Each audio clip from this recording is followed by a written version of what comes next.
क्या आपने कभी सोचा है कि अगर महाभारत के दो ऐसे महापराक्रमी योद्धा जिनकी शक्ति और कौशल की गाथाएं आज भी हमारे रोंगटे खड़े कर देती हैं, एक दूसरे के विरुद्ध रणभूमि में उतर आते तो क्या होता। एक और हैं देवराज इंद्र के पुत्र भगवान शिव के परम भक्त गांडीवधारी अर्जुन, जिनके दिव्यास्त्रों के तेज से देवता भी कांप उठते थे, और दूसरी ओर हैं स्वयं शेष नाग के अवतार हलधर बल के प्रतीक रोहिणी नंदन बलराम, जिनकी गदा और हल के प्रहार से धरती भी डोल जाती थी। ये वो काल्पनिक युद्ध है जिसकी कल्पना मात्र से ही रोमांच चरम पर पहुंच जाता है। आज हम इसी रहस्य से पर्दा उठाएंगे और पहुंचेंगे एक ऐसे निष्कर्ष पर जो शायद आपको चौंका दे। तो दिल थाम कर बैठिए और ये वीडियो अंत तक जरूर देखिएगा, क्योंकि जवाब आपके होश उड़ा देगा। महाभारत के महानायकों में अग्रगण्य पांडुपुत्र अर्जुन का नाम सुनते ही मन में एक अदम्य वीर, सर्वश्रेष्ठ धनुर्धर और भगवान श्री कृष्ण के प्रिय सखा की छवि उभरती है। देवराज इंद्र के आशीर्वाद और कुंती के गर्भ से जन्मे अर्जुन ने गुरु द्रोणाचार्य के सानिध्य में धनुर्विद्या की ऐसी गहन साधना की कि वे अपने युग के अद्वितीय तीरंदाज बन गए। उनकी एकाग्रता और सीखने की लगन ने उन्हें द्रोण का प्रिय शिष्य बनाया। उन्हें प्राप्त हुआ अद्वितीय गांडीव धनुष, जो ब्रह्मा द्वारा निर्मित था, और अग्निदेव के माध्यम से उन्हें खांडव वन दहन के समय मिला। इसके टंकार मात्र से शत्रु सेना में भय व्याप्त हो जाता था, और साथ ही मिले दो अक्षय तुणीर, जिनके बाण कभी समाप्त नहीं होते थे, जो उन्हें वरुण देव से प्राप्त हुए थे। अर्जुन की शक्ति केवल उनके बाहुबल या निशानेबाजी तक सीमित नहीं थी, बल्कि उन्होंने कठोर तपस्या से दिव्यास्त्रों का एक ऐसा भंडार अर्जित किया था जो उन्हें लगभग अजेय बनाता था। भगवान शिव से उन्हें सबसे विनाशकारी अस्त्र पाशुपतास्त्र प्राप्त हुआ, जिसके प्रयोग से सृष्टि में प्रलय आ सकती थी और जिसका संधान केवल अत्यंत धर्मात्मा और संयमी योद्धा ही कर सकता था। गुरु द्रोण से उन्हें ब्रह्मास्त्र का ज्ञान मिला, जो अपने लक्ष्य को पूर्णतः भस्म करने की क्षमता रखता था। अपने पिता इंद्र से उन्हें वज्रास्त्र, ऐन्द्रास्त्र और अनेक अन्य दिव्यास्त्र जैसे पर्जन्यास्त्र, वर्षा लाने वाला, और सम्मोहनास्त्र यानी शत्रुओं को मोहित करने वाला प्राप्त हुए। इसके अतिरिक्त यमराज से यमदंड, कुबेर से अंतर्धानास्त्र यानी अदृश्य होने की शक्ति, और अन्य देवताओं से आग्नेयास्त्र, वारुणास्त्र, वायव्यास्त्र जैसे अनेक अमोघ अस्त्र उनके तर्कश की शोभा बढ़ाते थे। अर्जुन न केवल इन अस्त्रों का संधान करना जानते थे, बल्कि उन्हें सफलतापूर्वक लौटाने की क्षमता भी रखते थे, जो एक दुर्लभ गुण था। खांडव वन दहन में इंद्र सहित समस्त देवताओं से युद्ध हो या द्रौपदी स्वयंवर में मत्स्य भेदन का अद्भुत कौशल, अर्जुन ने अपनी श्रेष्ठता बार बार प्रमाणित की। विराट नगर में अज्ञातवास के दौरान बृहन्नला के रूप में उन्होंने अकेले ही भीष्म, द्रोण, कर्ण, कृपाचार्य और अश्वत्थामा जैसे महारथियों से सुसज्जित कौरव सेना को परास्त किया था। कुरुक्षेत्र के महासमर में भगवान श्री कृष्ण उनके सारथी बने, और उनके मार्गदर्शन तथा अपने पराक्रम से अर्जुन ने भगदत्त, जयद्रथ और कर्ण जैसे महापराक्रमी योद्धाओं का वध किया, अधर्म पर धर्म की विजय पताका फहराई। अब बात करते हैं यदुवंश के गौरव, शक्ति और पराक्रम के साक्षात प्रतिमूर्ति भगवान बलराम की। रोहिणी नंदन बलराम, जो वास्तव में देवकी के सातवें गर्भ थे, जिन्हें योग माया ने कंस के भय से रोहिणी के गर्भ में स्थापित किया था, स्वयं भगवान विष्णु के आदिशेष नाग के अवतार थे। इसी कारण उनमें असीम, लगभग दैवी शारीरिक बल और असाधारण शक्तियां निहित थीं। उनके नाम में ही बल उनकी पहचान है। उनके मुख्य शस्त्र थे दिव्य हल, जिसे संवर्तक भी कहा जाता है, और सौनंद नामक शक्तिशाली गदा। उनका हल केवल कृषि उपकरण नहीं, बल्कि एक भयानक शस्त्र था, जिससे वे न केवल शत्रुओं को मीलों दूर से खींचकर धराशायी कर सकते थे, बल्कि पूरे भूभाग को भी परिवर्तित करने की क्षमता रखते थे। इसका प्रत्यक्ष प्रमाण उन्होंने तब दिया जब उन्होंने क्रोध में अपने हल से यमुना नदी को खींचकर उसका मार्ग बदल दिया था और हस्तिनापुर को गंगा में डुबोने के लिए झुका दिया था। गदा युद्ध में तो बलराम का कोई सानी नहीं था। वे अपने युग के सर्वश्रेष्ठ गदाधर माने जाते थे। महाभारत के दो महान गदाधर पांडुपुत्र भीम और कौरवराज दुर्योधन भी उनके शिष्य थे। ये तथ्य ही उनके गदा युद्ध कौशल की पराकाष्ठा को दर्शाता है। उनकी गदा सौनंद के प्रहार से पर्वत भी चूर्ण हो सकते थे। इसके अतिरिक्त उनके पास रौद्र नामक एक धनुष भी था, जो उन्होंने बाद में श्री कृष्ण के पुत्र प्रद्युम्न को दिया था। यह दर्शाता है कि वे धनुर्विद्या में भी कुशल थे, यद्यपि यह उनका मुख्य क्षेत्र नहीं था।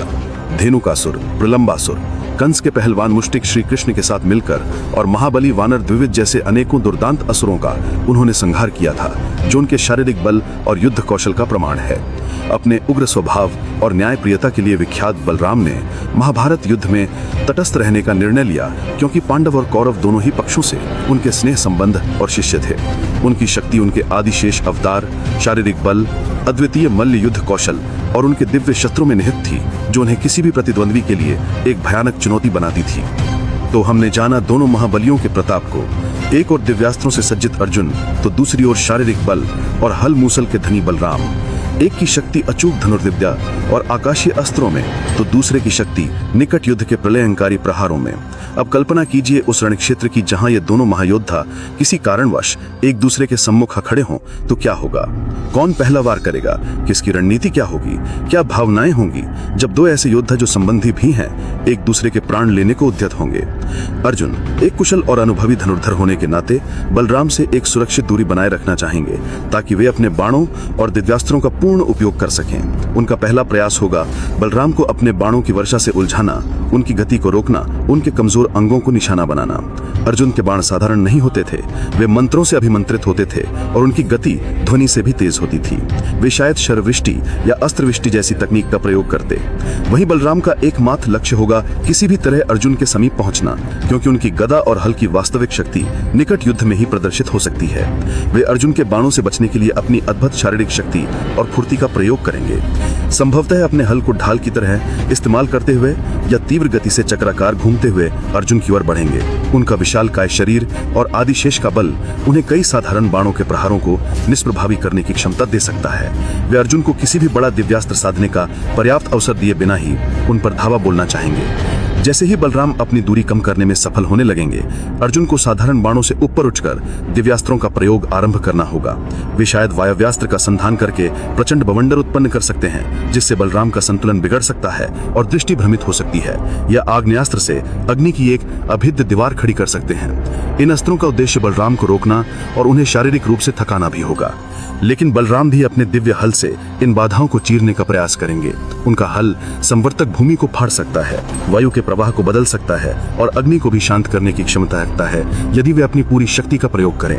यदि अर्जुन नागास्त्र जैसे अस्त्र का प्रयोग करते हैं तो ये देखना रोचक होगा कि बलराम जो स्वयं नागराज आदिशेष के अवतार थे, उस पर कैसे प्रतिक्रिया करते हैं। क्या वे उसे नियंत्रित कर सकते हैं, उसे निष्प्रभावी कर सकते हैं, या उसे वापस अर्जुन की ओर मोड़ सकते हैं? पौराणिक कथाओं में आदिशेष के पास समस्त नागों पर आधिपत्य है, इसलिए यह संभव है कि नागास्त्र उन पर प्रभावहीन रहे।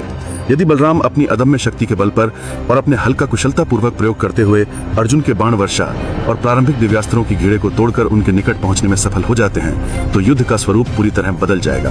अब यह धनुर्विद्या का नहीं बल्कि मल्ल युद्ध और गदा युद्ध का क्षेत्र बन जाएगा। बलराम अपनी गदा सौनंद से प्रहार करेंगे, जिसके प्रत्येक प्रहार में हाथियों का बल होगा। अर्जुन को उनसे बचने के लिए अपनी संपूर्ण चपलता, तलवारबाजी और युद्ध कौशल का प्रयोग करना होगा। अर्जुन भी गदा युद्ध में प्रवीण थे, पर बलराम के स्तर के नहीं। यहाँ अर्जुन शायद अपने गांडीव को ढाल की तरह प्रयोग करने या पीछे हटकर पुनः दूरी बनाने की चेष्टा करेंगे। लेकिन अर्जुन के तर्कश में अभी भी ब्रह्मास्त्र और सबसे बढ़कर पाशुपतास्त्र जैसे अस्त्र शेष होंगे। यदि उन्हें क्षण भर का भी अवसर मिलता तो वे इन महास्त्रों का संधान कर सकते थे। ब्रह्मास्त्र का संधान होने पर उससे उत्पन्न ऊर्जा और विनाश इतना व्यापक होता कि बलराम को अपने आदिशेष स्वरूप की शक्तियों का आह्वान करना पड़ सकता था अपनी रक्षा के लिए। और यदि अर्जुन ने पाशुपतास्त्र का आह्वान किया तो स्थिति अत्यंत गंभीर हो जाएगी। भगवान शिव का यह अस्त्र इतना शक्तिशाली है कि इसके सामने टिक पाना लगभग असंभव है। यह न केवल भौतिक विनाश करता है बल्कि मानसिक और आध्यात्मिक स्तर पर भी प्रहार करता है। क्या बलराम के पास पाशुपतास्त्र का कोई प्रत्यक्ष उत्तर है? एक योद्धा के रूप में शायद नहीं। उनके आदिशेष स्वरूप की शक्तियां असीम हैं, वे ब्रह्मांड को धारण करने की क्षमता रखते हैं, पर पाशुपतास्त्र भी शिव की संहार शक्ति का प्रतीक है। ये एक ऐसा द्वंद्व होता जहां दो महाशक्तियां टकराती। बलराम का हल और मूसल निसंदेह शक्तिशाली हैं, पर वे मुख्यतः सीधे टकराव के शस्त्र हैं, जबकि पाशुपतास्त्र लक्ष्य को भेद कर ही शांत होता है और उसे रोकना लगभग नामुमकिन होता है। इस संदर्भ में भगवान श्री कृष्ण का वह कथन अत्यंत महत्वपूर्ण हो जाता है जो उन्होंने कुरुक्षेत्र युद्ध से पहले और सुभद्रा हरण के प्रसंग में भी कहा था कि भगवान शिव के अतिरिक्त अर्जुन को युद्ध में कोई परास्त नहीं कर सकता। यह अर्जुन की तपस्या, उनके दिव्यास्त्रों के संग्रह और स्वयं नारायण के परोक्ष संरक्षण का संकेत था। तो मित्रों, सभी शक्तियों, कमजोरियों, अस्त्र शस्त्रों और पौराणिक संदर्भों का गहन और विस्तृत विश्लेषण करने के पश्चात अब समय है उस अंतिम निर्णय का जिसका आप सभी को इतनी उत्सुकता से इंतजार है। यह कहना कि कौन निश्चित रूप से विजयी होगा अत्यंत दुष्कर है, क्योंकि दोनों ही योद्धा अपने अपने युद्ध कौशल में शिखर पर थे और दोनों का ही पराक्रम अतुलनीय था।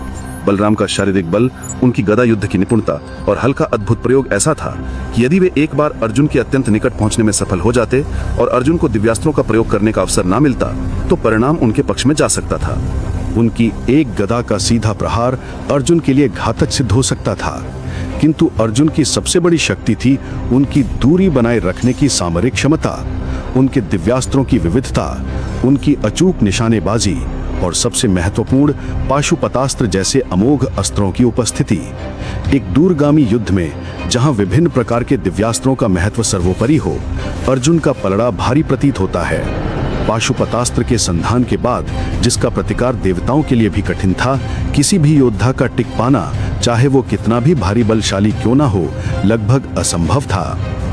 बलराम निःसंदेह आदिशेष के अवतार थे और उनमें अपार शक्तियां थीं, पर अर्जुन को भी स्वयं महादेव का वरदान प्राप्त था।